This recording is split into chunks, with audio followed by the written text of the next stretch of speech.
the Oculus Quest 2 Population 1 games. Because I think if I just download YouTube on the Quest 2, I can link my account to that and start streaming on the Oculus Quest 2. So I might end up doing that if anybody who sees this is interested.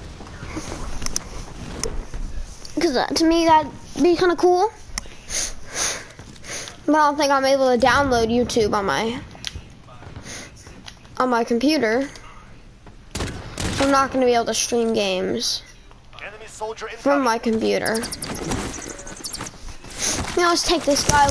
Let's take this little guy down.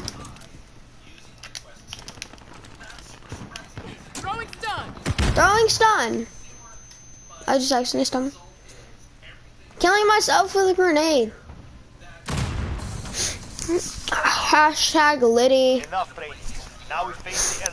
Don't actually do that though.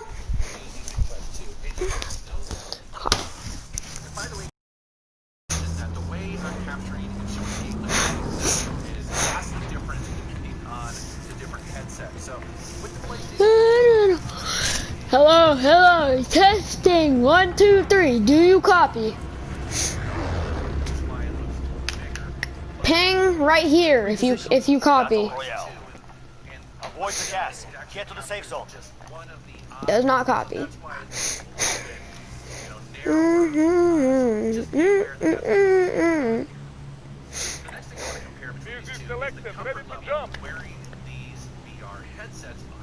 Literally, everybody wants me to land at the bunkers. Like, it's good.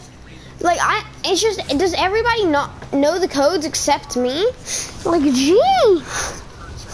Or give you a headache after a couple hours. At least that's been my experience and people that I know who have used it. But that has not been my experience using the Quest 2 out of the box. And there may be several reasons for that. I think one of the obvious reasons being, again, that it's an all-in-one solution, meaning that there is, I assume, a printed circuit board in there as well as a I don't know the code, so you better know the bunker all code. in that front visor, so it's not balanced when it goes on your head like the PlayStation VR. And out of the box, it kind of digs into your forehead a little bit. I was actually getting a bit of a headache, which is something I never got using the PlayStation VR. The other thing being is that it comes with a pretty cheap and chintzy fabric strap, when you buy it stock, out of the box. It's not great. It doesn't provide a whole lot of support to your head.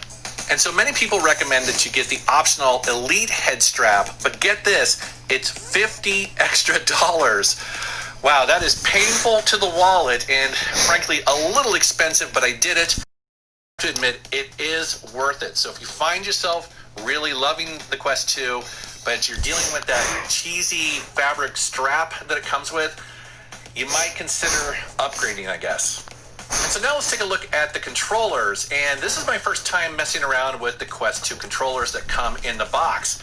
And I have to say, actually, they're nicely designed and they work really well, even though they look a little bizarre with that circle on the top there. But I guess it uses it for motion tracking and distance tracking when you have the headset on. Plus, they have all the buttons and controllers that you want, and the batteries in there actually last forever. So while, the visor only lasts for a couple hours, it seems like the batteries in the controllers actually last for weeks or months. It's very impressive. Now, when it comes to the PlayStation VR, well, you have a couple options here. So obviously, you're going to be using the PlayStation 4 controller, which is great, and obviously, I love it. It works really well in 99% of the VR games. However, there are a handful of PlayStation VR games out there that either support or will require the motion controls. And you see them here. These were originally launched for the PlayStation 3, and they work. But they're not as good or as ergonomic or as nice looking, I think, as the Quest controllers.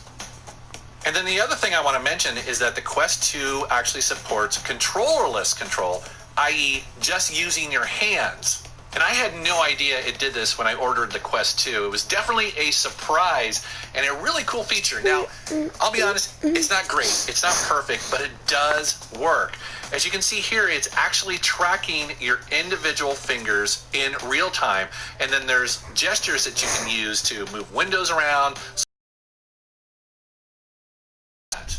This is definitely going to be the future one day. It's so trippy and so cool. You'll have to try it.